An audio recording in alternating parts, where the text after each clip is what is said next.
Good morning, students. Welcome to science class, and today we are going to learn one of the last concepts of friction chapter. So, do you think friction exists only between solid parts, children? No, it's not the case, as I already discussed that even air and water also exerts friction. So it's called as fluid friction. Apart from solids, air and water also exerts friction, and that is called as fluid friction. And the friction that is exerted by solids is called as dry friction. As you know that anything that flows are called as fluids, so liquids and gases together are called as fluids. They don't have any fixed shape and they can be easily deformed, right? So today we'll talk about fluid friction, which is otherwise called as drag, children. So imagine any ball or any object moving on the surface of water or thrown in air. So you can see that object experiences some kind of resistance, children. What is resistance? It's nothing but anything that is acting in an opposite direction. So both in case of air and in case of water, the objects, anything like the aquatic animals or any object thrown in air or moving in air through air experiences drag. So drag is nothing but the opposing force that is experienced while moving in the fluid.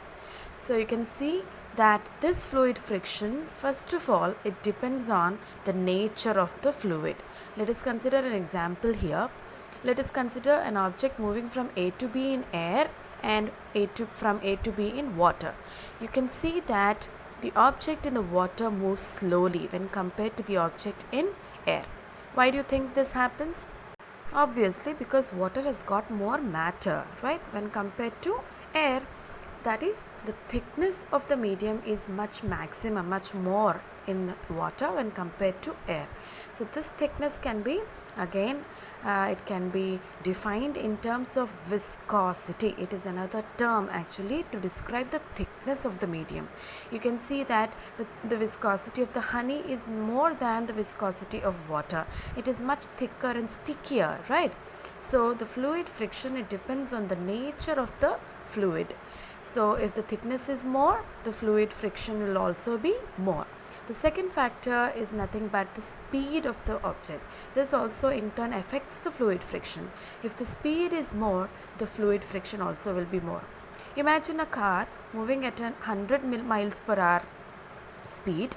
It experiences more drag when compared to an object which is moving at a lesser speed.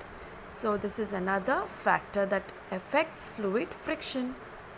Now there's one more thing which affects the fluid friction, which is the shape of the object. It's really very important to know, children.